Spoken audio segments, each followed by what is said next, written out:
When I arrived at Masada at the age of 17, I was stunned by the breathtaking landscape and inspired by the stories surrounding this mountain. As I stand here this morning at sunrise, that excitement is as real as it was on the first day.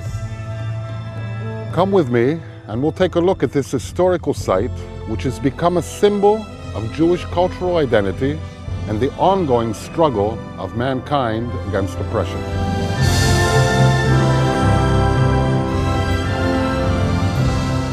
Our story begins nearly 2,000 years ago when King Herod decides to take advantage of this unique geological formation located on the edge of the Judean desert.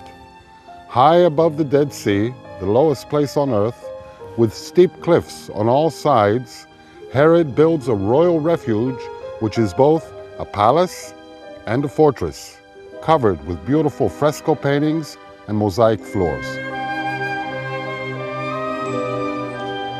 Herod's incredible engineering abilities devised a colossal water system that was able to collect every drop of water that fell in this exceptionally arid region. This enabled Herod and his guests to enjoy the bathhouses, the swimming pool, and even the royal gardens. Herod's engineering skills are once more put to the test when he builds the beautiful northern palace. Carved into the rock, on 3 terraces hanging over the abyss, this was a construction achievement that amazes us to this day. 70 years after Herod's death, Masada is captured by a group of Jewish rebels led by Elazar ben Yair.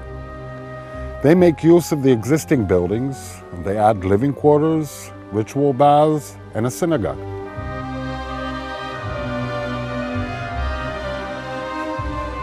After the destruction of Jerusalem, the 10th Roman Legion converge on Masada.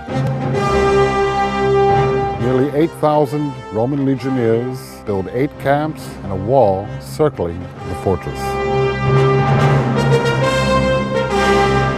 After constructing an enormous ramp made of earth and wood located on the western side of Masada, the Roman soldiers position a battering ram to destroy the wall and enable the entrance of the soldiers.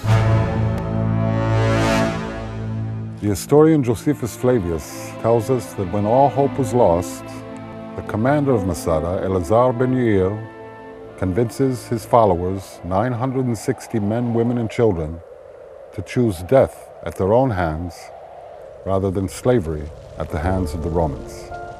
The last 10 men cast lots to see who will kill the remaining 9, and after setting fire to the entire fortress, will fall on his sword.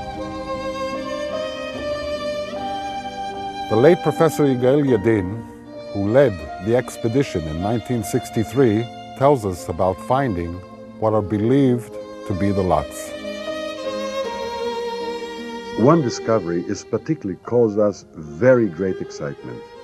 We found 10 or 11 small pieces of clay, sherds as we call them, each one bearing a name. Is it possible we discovered the lots drawn by the last 10 people? This belief was strengthened when we discovered the name of Ben Yair on one of the pieces. At the Masada Museum, you can see the finds from the excavation in a very unique theatrical atmosphere. Professor Yadin shares his recollections of the excavations in a sound and light presentation located on the western side of the mountain at the foot of the Roman ramp.